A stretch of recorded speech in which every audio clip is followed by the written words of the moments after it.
Welcome back to the lab. This video is in response to Martin.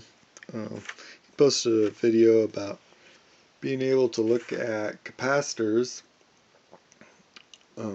find out what the capacitor value of a capacitor is with your oscilloscope.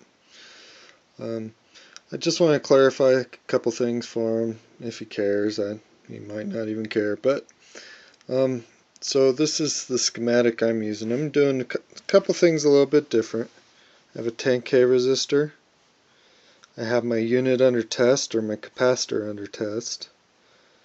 But one thing Martin missed, and I think caused him some errors in his data, especially with that very small capacitance of 4 puffs, is that he didn't model his scope plot in his schematic.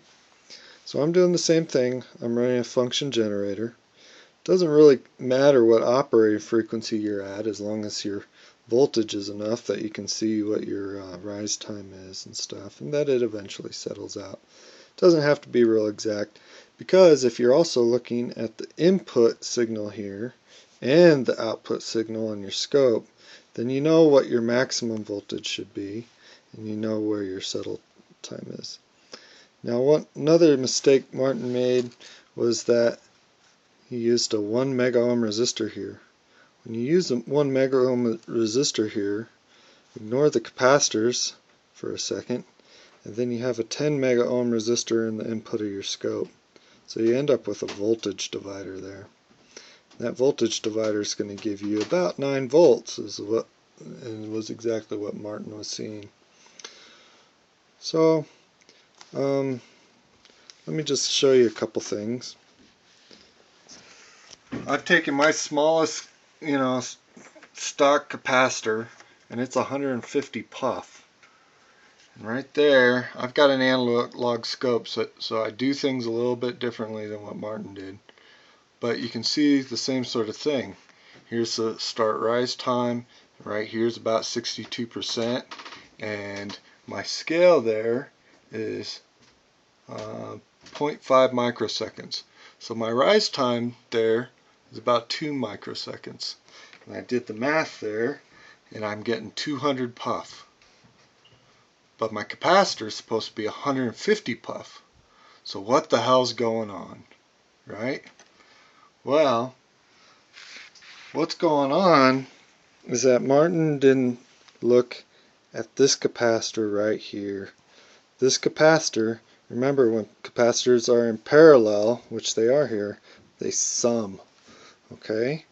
So, when I take that capacitor, so what I'm going to do is I'm just going to take my 150 puff capacitor out of my circuit. I'll do it here.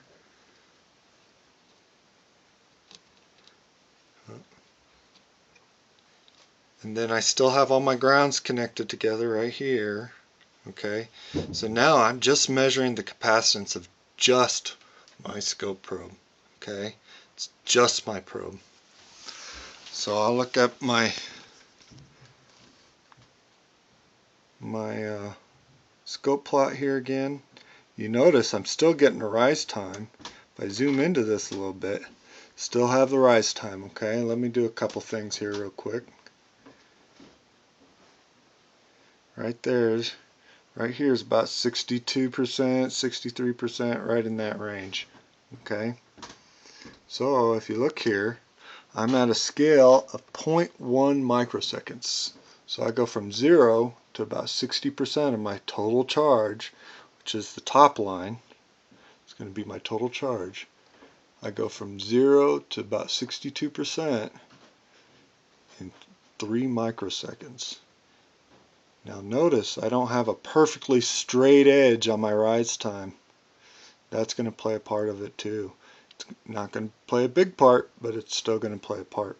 Okay, so with 3 microseconds rise time and a 10K resistor, the capacitance I calculate is about 30 puff. Okay, here's my calculations. Well, I get about 30 puff. Okay, now my scope probe is one of those cheap Chinese probes that are spec'd for 20 puff. Now I suspect that if I had a perfect sharp edge there, that I might be really get 20 puff. But I suspect it's a little over the 20 puff spec. It could be that my scope's a little out of cal too. It's kind of an old scope. I don't think it was cal'd since it was bought in the early 90s, so that might play a part of it too. Anyway, so if you take these two capacitors right here and you figure this one's 30 puff and I measured 200 puff here, well, I'm getting 170 puff here when I subtract out my 30 puff. Okay, so when that thing's 30 puff, this thing's 170 puff. With that 170 puff, it's going to be pretty close to the 150 puff that the capacitor is valued for on the capacitor. And it's not quite within the 10% error bars that it should be, and it might be a 20% cap, so you know, it's about where I'd expect it if I was to use it in a circuit too. Alright, so I hope this helps you, Martin. It may or may not, and you might want to delete it or whatever, but I just thought I'd point some of these things out.